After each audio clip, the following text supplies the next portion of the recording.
नमस्कार जी। Sir Sahib sir. क्या नाम है आपका? मेरा नाम है दासी जूली मोदी। आप कहाँ से आए हैं? हम आए हैं डबरा, जिला ग्वालियर, मध्य प्रदेश।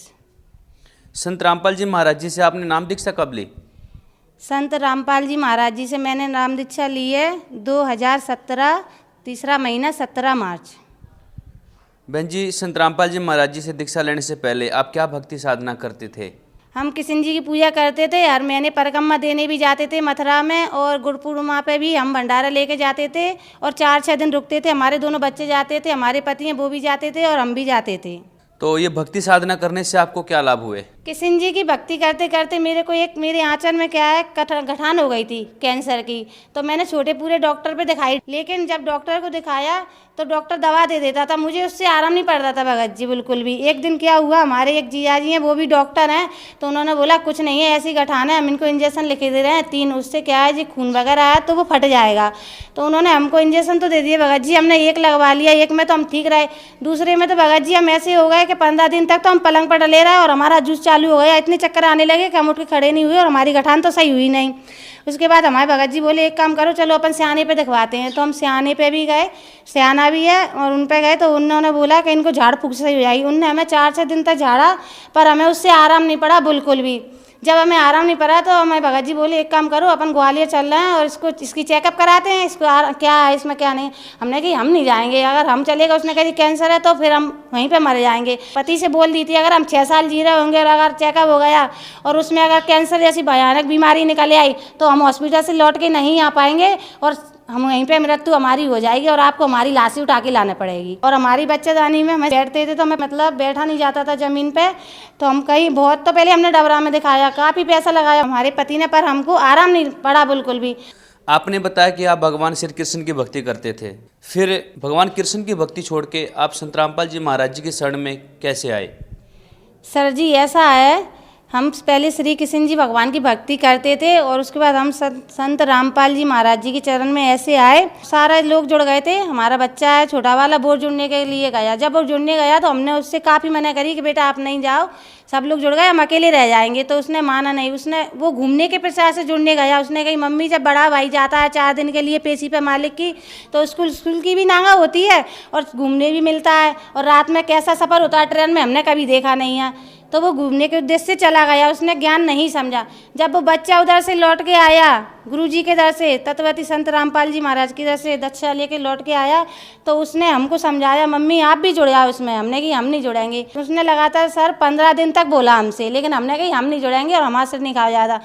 तो फिर उसके 15 दिन बाद ऐसी बात कह दी, कहने लगा उसने, फिर 10-12 दिन तक ये बात कही मम्मी आप कुतिया बन जाओगी, कुत्ता बन जाओगी, गैया बनोगी और हम देखेंगे घूरे पे फिरोगी तो हमको बहुत दुख होगा, पर हम कुछ कर नहीं पाएंगे। तो हमने कि किसने देखा अगला जन्म कुत्ता बनेंगे, कुतिया बनेंगे, जो बनेंगे वो बनेंगे, लेकिन अभी तो हमको इंसान का जन्म मिला, उसका सुख तो देख ले कैसा होता है। तो ऐसे हमारे लड़के ने 10-12 दिन कही भगत जी हम ऐसे पागल से हो गए थे कि अगर हम रोटी बस बना रहे हैं तो रोटी बनाते हुए देखते थे कि हम कुतिया बन गए और घूरे पे फिर रहे हैं, काली कुतिया बन गए, पन्नी फाड़ रहे हैं। और फिर हम बर्तन साफ कर रहे हैं, हम ऐसे हो गए थे, हम ऐसा देखते थे कि हम गैया बन गए, हमारे जो खुरों हैं इसमें कीड़ा पड़ गए। और काफ़ी लोग चिल्लाते थे जी दवाई नहीं खा रही तो इसको गुड़ में रोटी में दवाई लगा के खिला दो तो जो खा लेगी। भगत जी हम ऐसे हुए थे। उसके बाद क्या हुआ भगत जी, हमने कही अब लड़का हमसे ज़्यादा कहता था तो हमने अपने बच्चे से बोल दी अगर तुम्हारे परमात्मा अपने आप को परमात्मा मानते हैं, वो तो खुद जेल में, हमने उनसे ऐसा ही बोला भगत जी, वो तो खुद जेल में एक आम इंसान है, अगर वो परमात्मा है तो हम उन्हें चैलेंज कर रहे हैं, वो हमको लेने आया है। तो हमारा बच्चा बोला मम्मी ऐसे नहीं बोलते। हमने कि हम चैलेंज करेंगे आपके परमात्मा को ये चीज़ का, लेकिन हमको पता नहीं था कि हमारे चैलेंज करने से परमात्मा हमको लेने आ जाएंगे। लास्ट फरवरी का दिन था सर जी, लेकिन हम सुबह 5 बजे जगी रहे थे, बेड पे लेटे हुए थे। जगते जगते हमने क्या देखा सुबह 5 बजे कि हमको संत जगत गुरु तत्वती संत रामपाल जी महाराज खड़े थे हमारे बगल में, और हम उठे, मतलब आंखों खुली में देखते हुए हम उठ के हमने बच्चे का लंच बनाया और बच्चा हमारा बड़ा वाला स्कूल गया। जब स्कूल गया तो उसकी बस थोड़ी घर से दूर आती है, तो उस दिन उसकी बस लेट हो गई भगत जी। उसकी बस लेट हो गई तो उसकी दादी बोली घर में किराने की दुकान है बेटा, अगर आपकी बस लेट आ रही है तो दुकान का सामान टांग जाओ। तो हमारा जो बड़ा वाला लड़का है सतगुरु रामपाल जी महाराज जी के दास हैं वो भी, तो जब वो लड़का लौट के जैसे उसने पीठ फेरी, सिर फेरा, घर के लिए आने के लिए, तो उसी की स्कूल की बस आई सर जी, और मेरे बच्चे का ऐसा एक्सीडेंट हुआ कि अगर कोई और देख लेता शायद 2-4 साल के लिए कोमा में चला जाता। जे सिर की खोपड़ी का तो पता ही नहीं है कहाँ गिर गई, उसके सिर पे एक बाल नहीं, खोपड़ी कोस दूर गिरी हुई, किसी को पता ही नहीं चला है कहाँ गिरी है, ढूंढने वाला भी नहीं ढूंढ पाएगा, इतनी दूर गिरी होगी। जब मैंने अपने बच्चे को देखा, मैं बाहरी खड़ी थी, तो ना ही मैंने सिर पे पल्ला डाला और ना पैरों में चप्पल। मैंने दौड़ी लगाई और दौड़ी लगाते हुए अपने बच्चे को उठाने के लिए गई और गोदी में उठाया। उधर से मेरी सास भी आई और उन्होंने भी देखा। हमने उनसे भी कही, मम्मी जी क्या हो गया, ना आप मेरे बच्चे को बुलाती और ना ऐसा होता। तो हमारी सास बोली भगत जी से कि लड़का तो ख़त्म हो गया, एक काम करो इसको घर पर ले चलो और सारी जगह बेलुआ दे दो।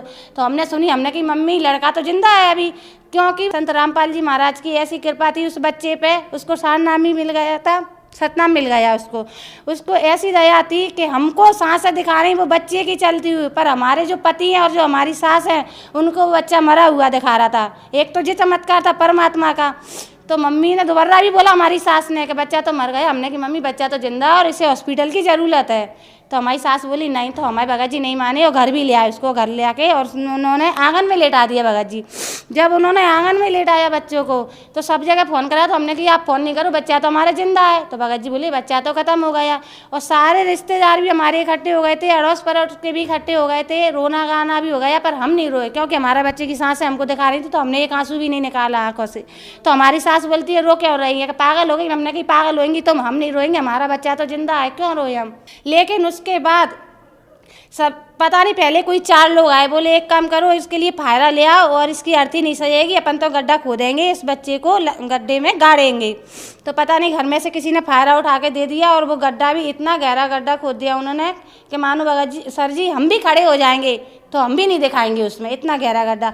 जब वो गड्ढा खोद के वो लेने आए बच्चे को, बोले सफ़ेद चादर दे दो, इसके सफ़ेद चादर में लपेड़ेंगे। तो उन्होंने लपेट भी दिया हमारे मना करने के बाद भी, और वो ले जाने लगे बाहर को बच्चे को। जब वो बाहर लेगा रोड पे तो हम भी इनके पीछे, हमने कि हम बच्चा नहीं ले जाने देंगे।